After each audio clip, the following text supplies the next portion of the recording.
Moi, je vote jamais pour les européennes. Ah bon, pourquoi? Moi, parce que l'Europe n'est pas du tout démocratique. Et je vois pas pourquoi je voterais pour une institution qui n'écoute pas ses citoyens. En fait, mamie, bien sûr que tu as ton mot à dire en votant pour élire les députés européens. Ils ont des pouvoirs super importants, tu sais. Ils votent les lois sur l'environnement, la migration, la sécurité ou encore le budget européen. L'Union européenne, une dictature. Fake Sinon, news. Vous avez regardé quelque chose à la télé hier soir? Oui, l'Europe est démocratique. Pour être incollable, rendez-vous sur... Derrière Oscar, l'enfant qui filme sa grand-mère, il y a cette brigade, la brigade anti-intox.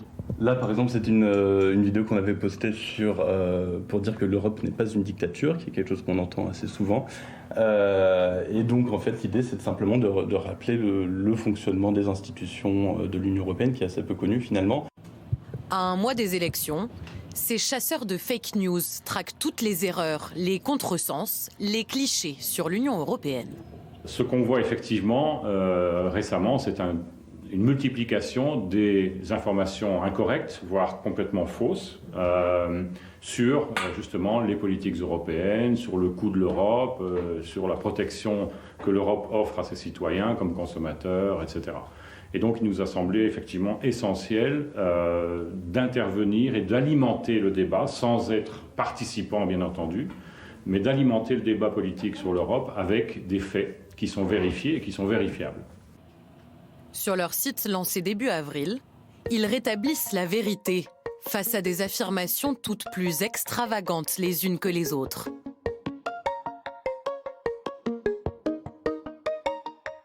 La vraie info du jour, l'Europe en passe d'interdire la double cuisson des frites, mais où va-t-on? L'Europe régule la taille et la courbure des concombres. Pour quelle finalité?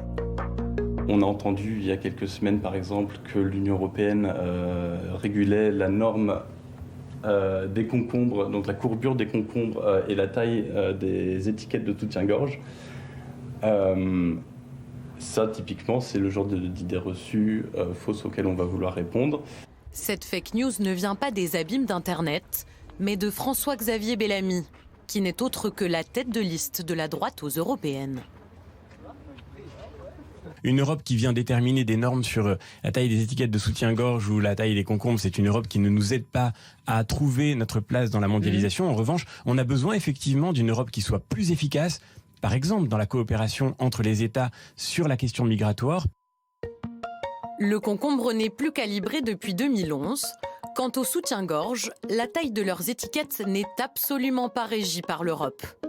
Plus grave, cette fake news de Nicolas Dupont-Aignan lors du premier débat entre les candidats aux européennes. En 5 ans, il y a eu 18 millions de migrants en Europe. Il serait peut-être quand même temps à un moment de se poser des questions. 18 millions, n'importe quoi. Prenez les millions. Que tous les fact-checking se réveillent. Information réfutée par les décodeurs. En 5 ans, seuls 9 millions de ressortissants étrangers sont entrés en Europe, et surtout, légalement. À Bruxelles, une autre équipe se bat, elle, contre l'influence russe cette fois, et ses fake news venues du froid.